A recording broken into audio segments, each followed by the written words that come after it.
Hello guys, welcome back to the channel. देखिए दोस्तों, आज बात करेंगे हम इतिहास के बारे में, हिस्ट्री के बारे में। सबसे पहले बात करते हैं इतिहास हम पढ़ते क्यों हैं। इतिहास हम इसलिए पढ़ते हैं ताकि जो हम अपने पास्ट में गलती करके आए हैं उनसे सीखते हुए भविष्य में ऐसी गलतियों से बचने के लिए हम इतिहास पढ़ते हैं। अपनी संस्कृति को जानने के लिए हम इतिहास पढ़ते हैं। इतिहास की बात करते हैं तो भारतीय इतिहास में सबसे पहले बात करेंगे हम हड़प्पा सभ्यता के बारे में।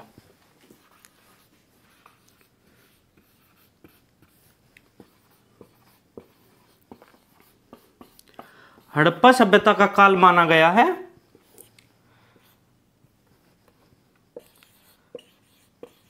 2500 बीसी से 1750 बीसी तक। हड़प्पा सभ्यता की जो खोज है वो की गई थी सन 1921 में। देखिए, सन 1921 से पहले अंग्रेज लोगों का ये मानना था कि ये भारतीय लोगों का कोई इतिहास है ही नहीं, ये तो ऐसे ही हैं। लेकिन सन 1921 में अंग्रेज रेल के ट्रैक को बिछाने के लिए खुदाई करवा रहे थे भारत के अलग अलग शहरों में। तो 1921 में सबसे पहली साइड मिली हमें हड़प्पा में, जो कि आज का जो पाकिस्तान है वहां पर मिली। और अंग्रेज अधिकारी थे उस समय पर सर जॉन मार्शल, ये खुदाई करवा रहे थे। और इनके नीचे जो इंडियन अधिकारी थे उनका नाम था दयाराम साहनी।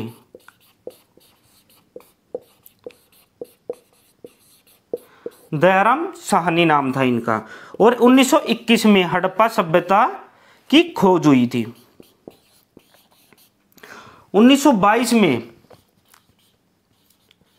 एक नई जगह मिली थी, मोहनजोदाड़ो,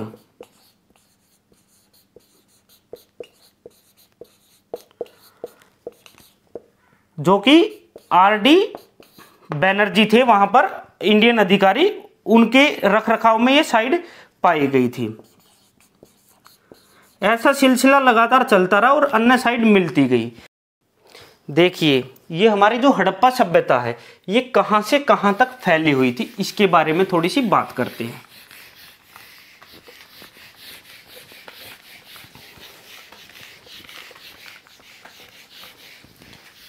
ये बेसिकली हमारी जो हड़प्पा सभ्यता थी इसको ट्रायंगुलर शेप में माना गया है, जो कि हमारे JNK से लेके इधर महाराष्ट्र में है एक दैमाबाद नाम की जगह, दैमाबाद, जो कि परवरा नदी के किनारे पर है।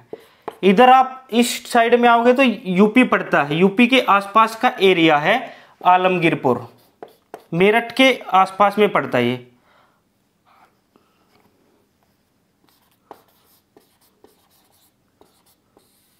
जो कि हिंडन नदी के किनारे पर बसा हुआ इनका शहर था एक। हिंडन नदी को काली नदी के नाम से भी जाना जाता है। और वेस्ट साइड में जाओगे तो वेस्ट साइड में मिलेगी आपको बलूचिस्तान के आसपास का जो एरिया है, वहां पे सुतकांगडोर नाम की जगह है।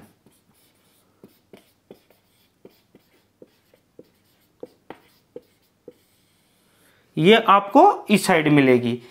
JNK में मिलेगी आपको चिनाव नदी के किनारे पर। ये सभ्यता हमारी यहां से यहां तक फैलेगी, ट्रायंगुलर शेप में मानी गई है। आप देखोगे, ये देखिए, ये ट्रायंगल बन गया होगा, ये फिर बन गया। ये देखिए, ट्रायंगल शेप में हमारी जो हड़प्पा सभ्यता थी। बात करते हैं हड़प्पा सभ्यता के बारे में। हड़प्पा सभ्यता की जो खुदाई, जैसा कि मैंने बताया, 1921 में करवाई थी दयाराम साहनी के अंडर में। रावी नदी के तट पर हमें हड़प्पा सभ्यता के अवशेष मिले थे। यहाँ क्या क्या वस्तुएं हमें मिली थी इनके बारे में बात करते हैं। हड़प्पा सभ्यता में हमें कब्रिस्तान मिले थे। कब्रिस्तान भी दो तरह के थे, एक H टाइप के और एक R37 टाइप के। लकड़ी का बॉक्स मिला था। अन्नागार, जहां पर अपना वो अनाज वनाज स्टोर करते थे, वो मिला था। सबसे बड़ी इमारत होती थी ये हड़प्पा सभ्यता के अंदर। नटराज की मूर्ति जो आजकल आप लोगों को देखने को मिलती, वो मिलती। स्वास्तिक का चिन्ह, जो स्वास्तिक का निशान हिंदुइज्म के लिए आप देखते हो, वो यहीं से आया हुआ है। मजदूरों का रहने का आवास था। और सबसे अधिक जो मोहरे हैं वो हड़प्पा सभ्यता में हड़प्पा नगर के आसपास ही आपको मिलेगी सबसे अधिक मोहरें, और अन्य प्रांतों में अगर आप देखोगे तो इसके मुकाबले कम मोहरें मिली थी वहां पर। नेक्स्ट बात करते हैं मोहनजोदड़ो की।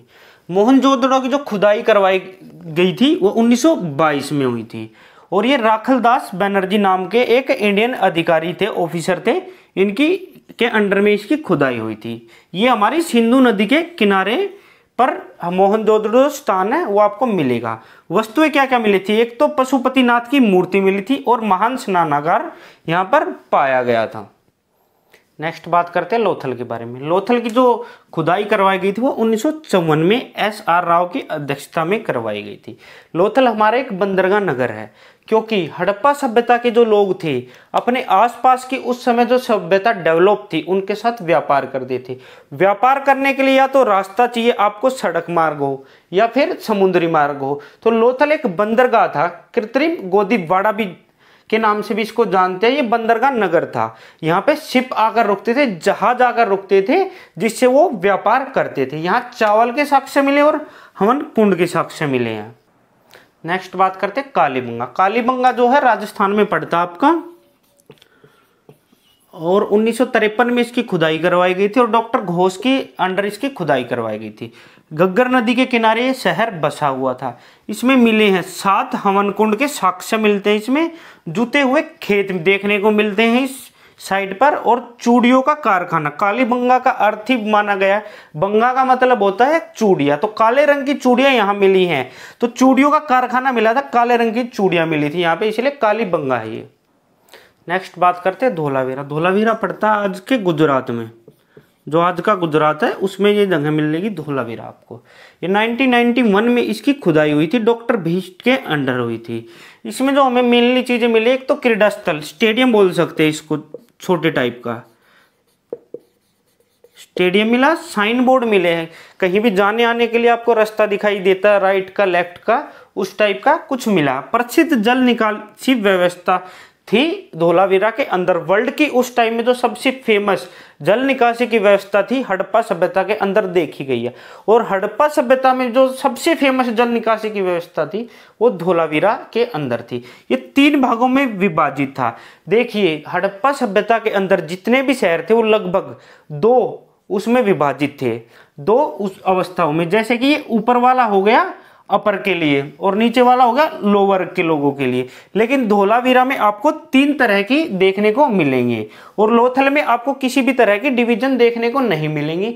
इसमें धोलावीरा में आपको 3 तरह की डिवीजन देखने को मिलेगी, ये एक्सेप्शन था इसका।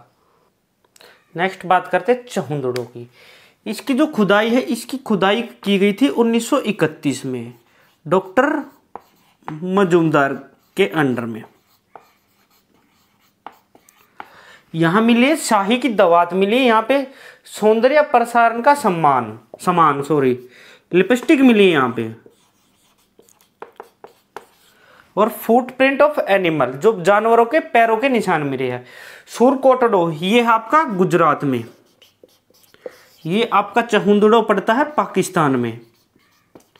यहाँ घोड़े के साक्ष्य मिले हैं, ये भी संदिग्ध है, कहा नहीं जा सकता कि वो घोड़ा ही है या कोई घोड़े जैसा दिखने वाला कोई और जानवर, क्योंकि पूरी हड़प्पा सभ्यता में घोड़े के अवशेष और कहीं भी नहीं देखने को मिले हैं, तो ये संदिग्ध है, इसको वेरीफाई नहीं किया गया पूरी तरह से।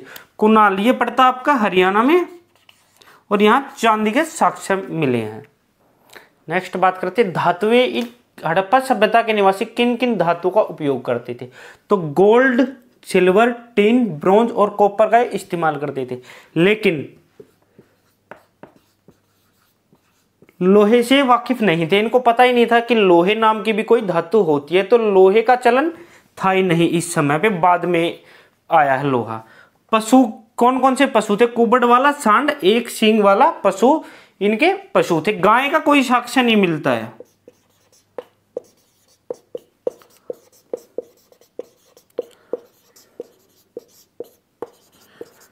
और बात रही घोड़े की, घोड़े का सिर्फ और सिर्फ एक जगह मिलता है धोलावीरा में, वहां भी संदिग्ध है कि ये घोड़ा है या कोई और पशु। मोहरों का यूज करते थे व्यापार के लिए। फारस की मोहरें मिली है लोथल से, और मेसोपोटामिया की मोहरें मिली है मोहनजोदड़ो से, और सबसे ज्यादा जो मोहरें मिली है वो मिली है हड़प्पा सभ्यता से। नेक्स्ट बात करते हैं हमारी हड़प्पा सभ्यता के समकालीन कौन कौन सी सभ्यताएं उस समय चल रही थी। तो एक तो मिस्र की सभ्यता चल रही थी, एक मेसोपोटामिया जो कि ईरान का एरिया है, इसकी सभ्यता चल रही थी, ईरान, इराक, और चीन की सभ्यता चल रही थी। इन तीनों के साथ हमारे हड़प्पा सभ्यता के निवासी व्यापार भी करते थे। लिपि क्या थी? इसकी चित्रात्मक लिपि थी जो कि अनरीडेबल है, आज तक पढ़ी नहीं गई है। और ये पहली लाइन में तो राइट टू लेफ्ट लिखी जाती थी, उसके बाद लेफ्ट टू राइट लिखी जाती थी, ये पैटर्न होता था इसका लिखने का। 64 चिन्ह मिले हैं इस लिपि के आज तक के, और इसमें टोटल जो शब्दों का निर्माण किया गया था उस समय के लोगों के द्वारा 200 से 400 शब्द माने गए हैं। इस वीडियो को यहीं खत्म करते हैं। आपको अगर हमारी वीडियो अच्छी लगी हो तो वीडियो को लाइक करें, चैनल को सब्सक्राइब करें, शेयर करें। Thank you.